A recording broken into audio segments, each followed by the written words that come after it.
ask you a question. Did you pull for Chiori?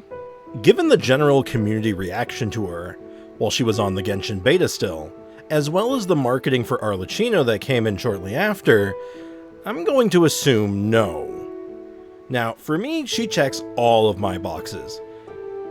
She got a bad rap from the community early on, she's Geo, and also has hybrid scaling, a literal dream come true for me. So let's not waste any time and get into her kit, equipment, and most importantly, team comps. First, we have Chiori's normal attacks, which are absolutely gorgeous. However, they aren't anything special. She does have access to an honestly lackluster infusion, but we'll cover that a little bit later. Next up, we have her skill, which is really the bread and butter of her kit. You can tap the skill for a quick dash or hold it to aim where you're going to go, and then unleash a highly damaging attack that does geo damage and scales off of both attack and defense.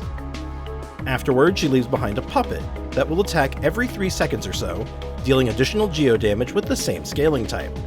This is extremely similar to Albedo's skill, however the kind of damage that is possible with this is notably higher, however can come with a Ket. That is, the Ket full value, you need another Geo character that can create a construct. This can be Albedo's Flower, Ningguang's Wall, or Zhongli's Pillar, just to name some of the more common ones. While a Geo construct is present, Chiori will create a second puppet with her skill, which is a massive amount of extra damage. So this should absolutely limit her team comps, right? Well, let's not get too far ahead of ourselves and instead move on to her burst. Refreshingly, this is actually extremely simple. It's just a big single burst of geo damage, scaling off of attack and defense in a large area around her. Just a big dumb number. Her first passive, however, is a lot more interesting, and gives a few more bells and whistles. After using her skill, you have a small window to either activate the skill again, or use a normal attack to get one of 2 effects. Activating the skill again will automatically switch to your next character, and have her puppet deal additional high damage coordinated attacks. However, if you choose to do a normal attack instead, she will get a short geo infusion. It doesn't come with any additional scaling, but does give her some flexibility in a pinch. Worth noting, though, that this is not immune to being overwritten by other elements, so if you're a C6 Bennett enjoyer like myself, beware. Her final passive is again very simple. She gains geo damage bonus while a geo construct is present, really hitting home just how important it is to have a geo construct available on the team. I do briefly want to mention her constellations, even though she is a 5-star character and thus these are often out of reach. But there are 2 that I think are worth talking about. Her C1 can change how her teams are built significantly, as it makes it that you no longer require a second Geo construct to get her full value, giving her a lot more flexibility as a filler character. Basically, she can create the second puppet without any additional support. I also wanted to mention her C6 as it gives a lot of defense scaling to her normal attacks while infused, making her viable as an on-field main DPS potentially. For her weapons, obviously her signature weapon is both her best weapon as well as her best looking weapon, as it really gives her everything she needs to succeed regardless of the role. For premium replacements, we have generic crit rate weapons like Jade Cutter for its extremely high crit rate, Mist Splitter for its bonus elemental damage and bonus crit damage, or the new Battle Pass sword Wolf Fang for its crit rate and bonuses to skill and burst damage. For free-to-play players out there, figure any weapon that was good on Albedo is good for her, so obviously the limited event weapon Cinnabar Spindle is one of her best options. And for those who missed it, you can always rely on old reliable Harbinger of Dawn. When talking about artifacts, I believe that there are only 2 real options, and those would be Opulent Dreams and Golden Troop, as these both offer exactly what she needs. In my personal experience, I have found that you should just use whichever one you have a better set for. In my case, that would be Opulent Dreams, as I have farmed this set to oblivion and back.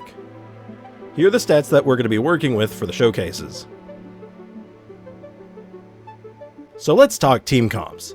With her release and build-up, many people were upset on her reliance on Geo constructs, making her somewhat limited. And of course, this is one of her best teams hands down, It's very straightforward.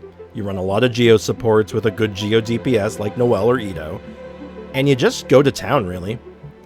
Obviously, as a Noelle main, this team ran silky smooth, and she just made for a very big improvement over Albedo. However, I quickly made a realization that there was a core here that could function with just about any DPS in the game. And that, of course, is Zhongli and Chiori. And when I say any DPS, I mean any DPS. Want her with a mono Pyro Dia? Throw a Bennett in and call it a day. How about Vape Yoimiya? Got that too. Well, surely physical carry Eula wouldn't work, right? 36 stars, my friends. Forget her C1. If you have any good Geo construct-based character, you're good to go. Zhongli is definitely the best, but Ningguang, Albedo, and even Geo Traveler can do this fairly well too. I went kind of nuts with this, putting all manners of 2-character combos with these two just to see how it felt. And it always felt good. Even just running an AFK build with Fischl felt good. I felt this was so stupid. Here we have a character that was getting some hate early on because she would only work in mono Geo teams, but here I was using character combos that barely made sense and it just worked. My 36-star run in the Abyss included a team that used Eula and Dory. Eula and Dory! Do you understand? How is this character not meta? Is beyond me at this point. Anyway, I did a bunch of runs of the Abyss and have been just messing around with her since her release. So here's some highlights, and I'll see you on the other side.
Just wow.